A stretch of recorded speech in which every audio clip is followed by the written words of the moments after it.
Hiya, thanks for checking out this video about the Sky One 550mm wingspan RC plane. Looks a lot of fun. Big control surfaces, looks like it'd be great for acrobatics, and it's compact. So I thought it was worth checking it out and comparing it perhaps to this smaller plane beside it, the 400mm wingspan Mustang. That's a load of fun, and it's very compact and it fits in that box. So this one looks bigger, the Sky One, but I think it's worth checking it out. So let's see how it performs.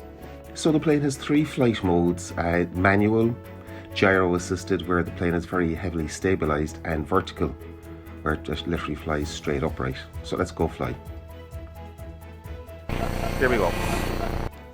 So in stabilized mode, the plane is really easy to hand launch. It takes off, and flying is really quite simple. Very controlled by the gyro. You can even fly quite slowly if there's a nice headwind there. So that looks fun. You can flick it into vertical mode. You don't have much control of what's happening once it's in vertical mode, but it does look like a bit of fun. Just watch out that the plane doesn't fly away, and you flick it back into gyro and we're back flying again. This, I gotta say, if you're doing this is fun, but it doesn't feel very connected. It really doesn't feel like you're flying the plane. And as soon as you try to go into manual mode, which I did there, she face planted, which is something that's going to happen with a small plane like this. It's very easily affected by winds.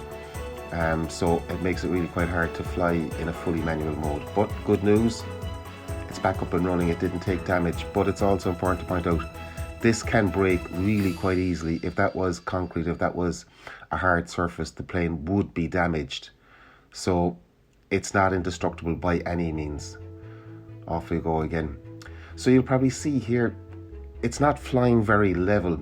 It's banked a bit to the left, and it turns more easy in one direction than the other. Now, this is something that could probably be trimmed out of the plane a small bit, but it's aimed at beginner pilots, so you know you're not really going to know much about how to correct these things, and that's disappointing. You'll get your plane, it will fly in the sky, but it just doesn't feel natural at all. And while you can do a few rolls and loops, it always feels like it was just very close to crashing or losing control. And that's a big pity, because when you got your first plane, or one of your first planes, you really want to feel secure that what's happening is in control, and with this it doesn't. And most definitely, if you go into manual mode, there's next to no feeling of security at all. It will crash very easily. Here again, I'm in vertical mode. I'm not really able to do much with it. It just flies in an upright position. You need to flick it back into the gyro mode to get back close to you. Now, would I recommend this plane? Would I recommend it for intermediates, if not for beginners?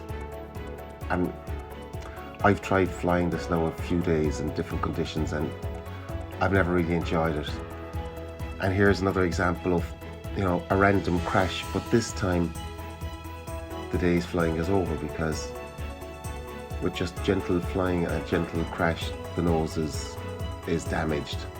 That will fix up with some foam tack, but the day's flying is finished. So that just brings me to the conclusion that this is a great plane. It's a lot of fun. If you want to have more enjoyment and less damage, I check out the other plane I was talking about earlier, the 400mm wingspan Mustang. It's more compact, it's far more predictable, and it actually takes bangs and knocks a lot easier. So unfortunately, I can't recommend this one in my hands. Best of luck to anybody who does buy it. I bought it hoping it would be a lot of fun, but for me it's just been a disappointment. So look, I hope you find this information useful in you deciding what you're going for next. Happy flying. Best of luck.